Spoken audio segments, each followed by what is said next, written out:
Assalamualaikum warahmatullahi wabarakatuh.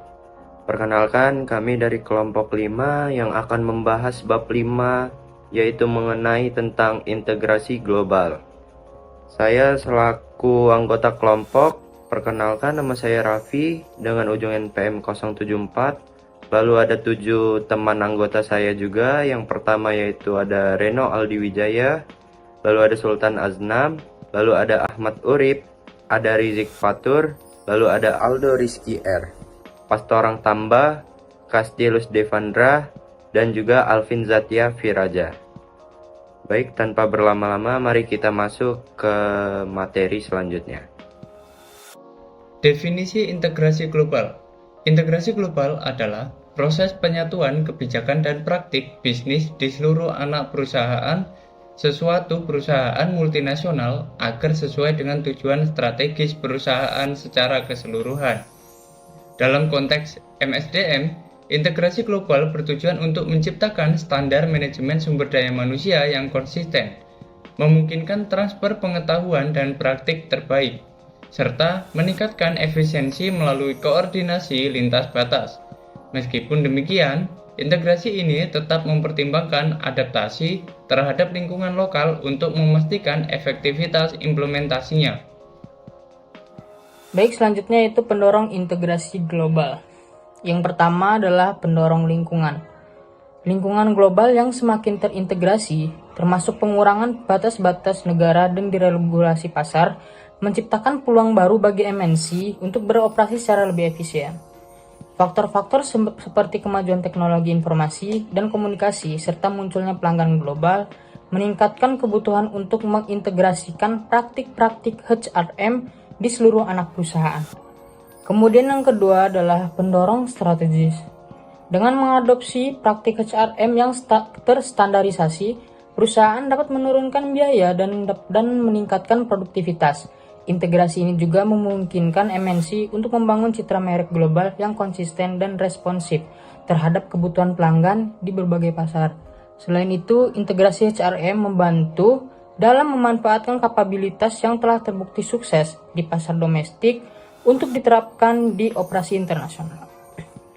Kemudian yang ketiga adalah pendorong struktural. Dengan struktur yang lebih terpusat, cenderung lebih berhasil dalam menerapkan praktik yang konsisten di seluruh anak perusahaan. Sebaliknya, anak perusahaan yang diakuisisi mungkin menghadapi tantangan dalam mengintegrasikan praktik baru karena adanya perbedaan budaya dan sistem yang sudah ada. Oleh karena itu, pemahaman tentang struktur dan karakteristik anak perusahaan sangat penting untuk mencapai integrasi yang efektif. Baik, selanjutnya itu ada alat integrasi global. Nah, jadi yang pertama yaitu ada sentralisasi. Nah, jadi sentralisasi dalam manajemen sumber daya manusia memastikan bahwa keputusan strategis terkait pengelolaan karyawan dibuat di kantor pusat perusahaan. Dengan pendekatan ini, organisasi dapat menciptakan keselarasan dalam kebijakan dan praktik sumber daya manusia di berbagai lokasi, sehingga mengurangi perbedaan yang dapat muncul akibat pengambilan keputusan yang terdesentralisasi. Hal ini dapat membantu perusahaan dalam menjaga budaya kerja yang seragam, meningkatkan efisiensi operasional, serta memastikan bahwa kebijakan yang diterapkan sesuai dengan visi dan strategi bisnis secara keseluruhan. Dan yang kedua yaitu ada formalisasi. Jadi formalisasi dalam manajemen sumber daya manusia mengacu pada upaya untuk menstandarkan kebijakan dan prosedur secara terdokumentasi agar dapat diterapkan secara konsisten di seluruh organisasi. Jadi dengan adanya formalisasi ini, perusahaan dapat memastikan bahwa setiap karyawan, baik di kantor pusat maupun di cabang, memahami dan mengikuti aturan yang sama dalam berbagai aspek, seperti rekrutmen, pelatihan, kompensasi, serta evaluasi kinerja. Standarisasi ini juga berperan dalam meningkatkan transparansi, mengurangi ambiguitas, serta memudahkan pengawasan dan kepatuhan terhadap regulasi yang berlaku. Kemudian yang ketiga yaitu ada informasi. Nah, jadi penggunaan teknologi dalam pengelolaan informasi sumber daya manusia menjadi aspek yang krusial dalam mendukung efisiensi dan efektivitas manajemen sumber daya manusia. Jadi dengan mengadopsi sistem global seperti EHRM, SAP, atau PeopleSoft, perusahaan dapat menyimpan, berbagi, dan menganalisis data karyawan dengan lebih mudah dan cepat. Teknologi ini memungkinkan akses data sumber daya manusia secara real-time di berbagai lokasi, mendukung pengambilan keputusan berbasis data, serta meningkatkan akurasi dan keamanan informasi. Selain itu, sistem ini juga membantu berbagai proses sumber daya manusia seperti penggajian, penilaian kinerja, serta manajemen talenta sehingga dapat meningkatkan produktivitas organisasi secara keseluruhan. Selanjutnya, yang keempat ada integrasi berbasis orang. Integrasi berbasis orang ini mencakup mobilitas tenaga kerja, ekspatriasi, jaringan profesional HRM, serta program pelatihan lintas negara untuk menyebarkan praktik terbaik dan membangun kompetisi global. Yang kelima, ada sosialisasi. Nah, sosialisasi ini berfokus pada pembentukan budaya perusahaan yang kuat melalui nilai-nilai bersama yang diterapkan di seluruh unit bisnis, memastikan bahwa praktik HRM tetap selaras dengan visi dan misi perusahaan. Pola-pola integrasi HRM. Pola integrasi HRM dalam perusahaan multinasional dapat bervariasi bergantung pada tingkat keterlibatan dan metode yang digunakan. Beberapa perusahaan menerapkan pendekatan sentralisasi di mana kebijakan dan keputusan HRM dikendalikan dari kantor pusat untuk memastikan konsistensi global.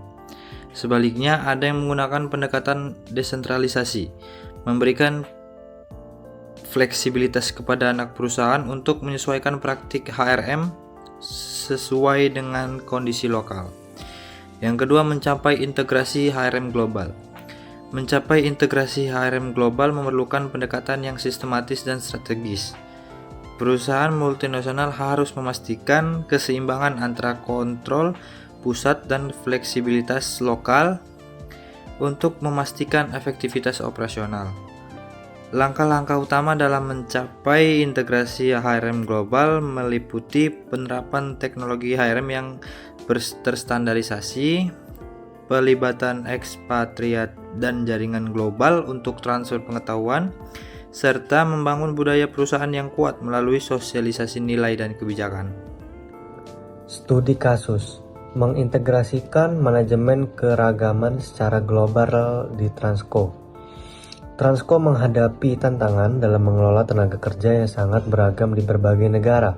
Untuk mengatasi perbedaan budaya dan regulasi, perusahaan menerapkan strategi integrasi HRM global dengan pendekatan sentralisasi dan desentralisasi yang seimbang.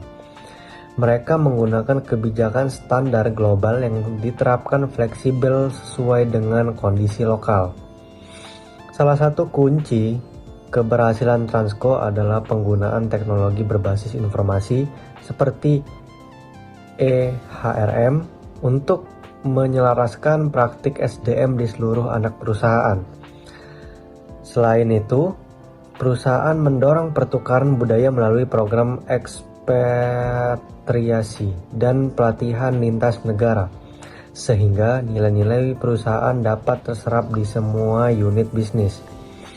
Namun, proses ini tidak lepas dari tantangan seperti resistensi dari karyawan lokal terhadap kebijakan global dan kesulitan dalam menyesuaikan standar perusahaan dengan regulasi di berbagai negara.